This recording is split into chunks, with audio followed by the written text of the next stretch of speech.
Can I just acknowledge the two condolence motions given before me? They were heartfelt and quite moving, and you did Linda proud in the way that you delivered those. Particularly the member for Indi.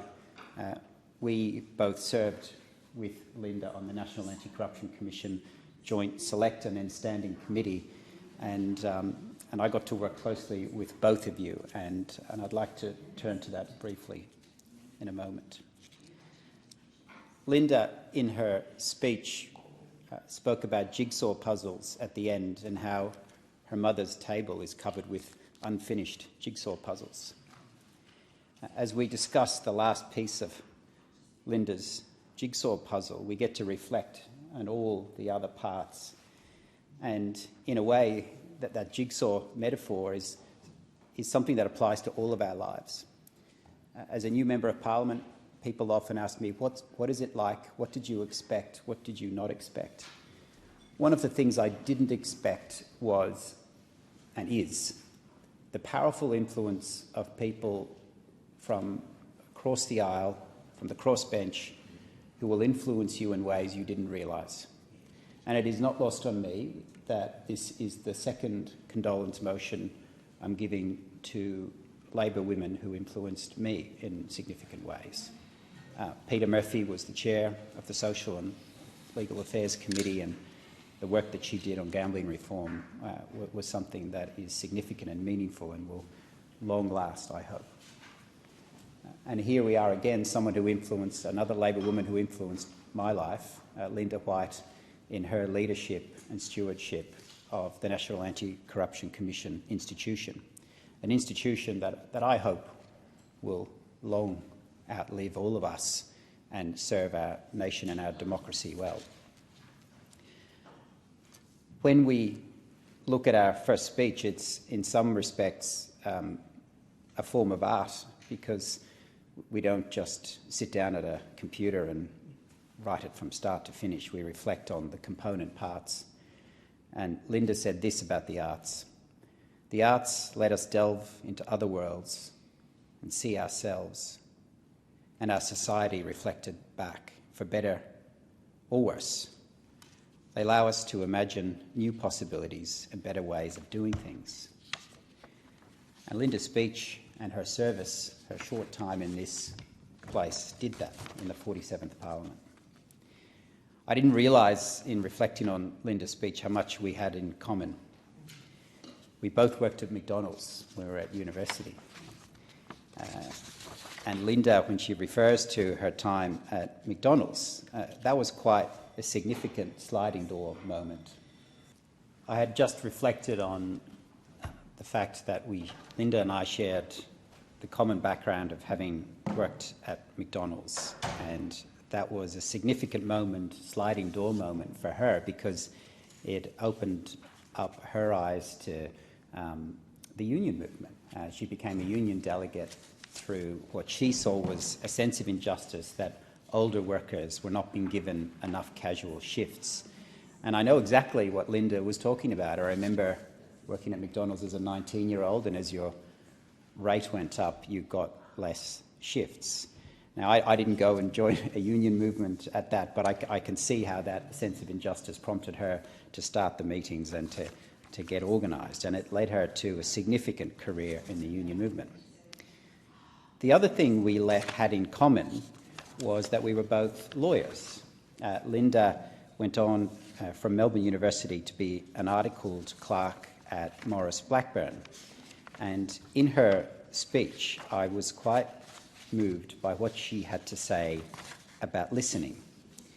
And Linda said this: "Maurice Blackburn also brought me into contact with people during the hardest times of their lives.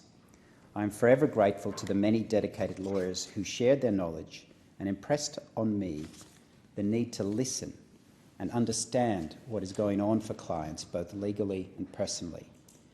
Learning how to give people straight advice about their prospects has held me in good stead ever since." And I think that skill that Linda talks about there is something that served her well in this place, and all of us, to not just listen but to actively listen. That is a skill that Linda crafted well, and it was good advice for all of us. The final point, Deputy Speaker, that I'd like to emphasise was Linda's commitment to our democracy. And again, in her first speech, she said this: "One promise I can make is that no one here will die wondering what I think. People will always know where I stand and already know that I'm not afraid to say what's on my mind. I will fearlessly, and some may say relentlessly, pursue action that will make our national community and the state of Victoria a better place for all of us." And in that statement, that says so much about Linda. Like, through her speech, extremely proud of her union roots, the Labor movement. But when it came time to what drove her in this place, she singled out the national community and the state of Victoria as a senator. And I saw that in action, Deputy Speaker, on the National Corruption Commission, when through the Select Committee I got to sit in Linda's office and we would discuss potential amendments that could be made so that this could be bipartisan. And Linda recognised that bipartisan support for the National Anti-Corruption Commission was important for it lasting long after all of us. And then, once the Commission was established, Linda also recognised that the institution is at its most fragile in the early years. And I won't breach confidences of a private hearing, but I will say this. I saw one moment, and it was in some of Linda's last moments as chair, where you got to see someone have that conflict between what they assess is in the national interest and what might not be in their party interest. And that's a key moment for anyone in this place, and it's difficult. And I saw Linda choose the national interest, despite her extreme pride in her party and the union movement. And that says so much about her character and what these words meant to her, that I will fearlessly and relentlessly pursue action that will make our national community in the state of Victoria a better place. And she did that. And then she added this after that: Australian democracy is more fragile than we realise. I think everyone in this parliament has an important role in restoring the public's trust in the political process. We must remain able to consider turning points in our thinking. We might not agree with each other or those who are advocating to us, but not listening is always a mistake.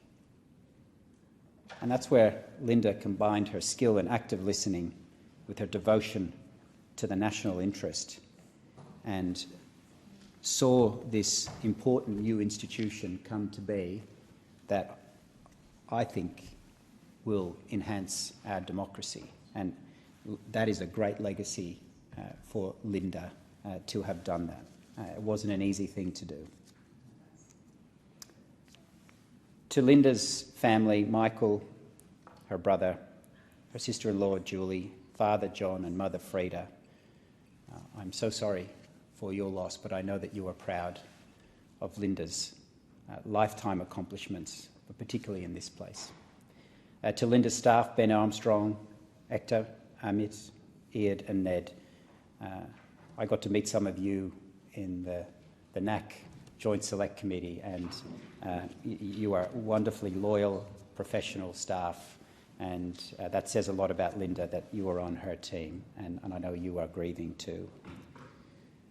I began by noting the jigsaw piece of Linda's life that was this place, and there's so much more to Linda that I didn't know until I read the eulogies from her funeral.